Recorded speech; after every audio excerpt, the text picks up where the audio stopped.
m'appelle Sébastien Deporter, j'ai 28 ans. Je suis ingénieur en électronique. Je travaille chez Selco au sein du groupe Eolan et ça fait à peu près 4 ans et demi que je suis en poste au sein de la société. Donc ma mission, c'est de gérer les projets de la réception du cahier des charges jusqu'à la mise en production du produit.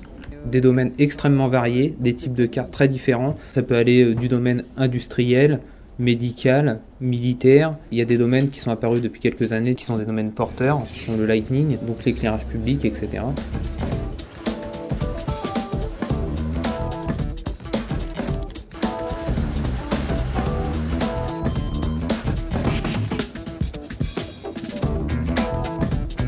La première étape, tout simplement, c'est la réception du cahier des charges, évaluer le travail qu'il y a réalisé et suite à ça, faire un devis qu'on remet au client. Ensuite, on a une étape de spécification du produit. C'est une étape où on caractérise toutes les fonctions que doit remplir le produit et on voit si on est en phase avec la demande du client.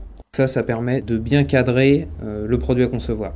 On a des ingénieurs qui sont spécialisés dans chaque domaine, hardware ou software, et qui vont faire le développement suite aux spécifications.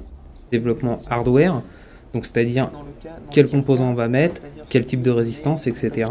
Et le développement software, donc plus côté logiciel. Alors, est-ce que tu as bien tout? Ta vibration en X, vibration en Y, vibration en Z? Tout au long du projet, on définit des jalons qui nous permettent d'échanger avec les différents ingénieurs et de vérifier que le projet respecte bien les différents points techniques qu'on attend. Donc ça va chez le patient. Ça lui permet, il a un bouton d'appel un peu d'urgence. Je me sens mal, j'appuie sur le bouton, ça fait une mesure forcée. Sinon, tous les jours, ça fait une vérification qu'il n'y a pas eu d'anomalie pendant pendant la journée du patient.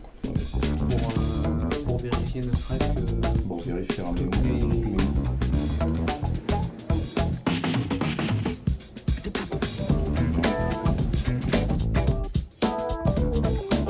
Les qualités requises, je pense qu'il faut écouter les autres parce que c'est vrai que c'est un métier où on voit que les technologies évoluent de jour en jour et où donc il faut sans arrêt se remettre en question et continuer à apprendre. Tout va partir aujourd'hui normalement?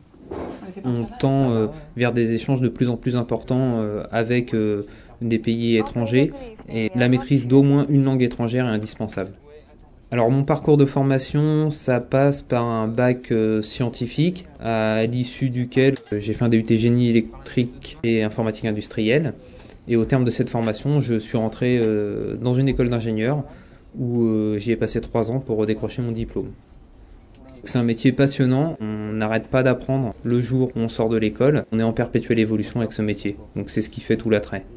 Si c'était à refaire, je pense que je suivrais le même parcours. J'essaierais de rentrer à nouveau dans la sous-traitance en électronique, ce qui permet de voir une diversité de produits très importante et de s'enrichir techniquement.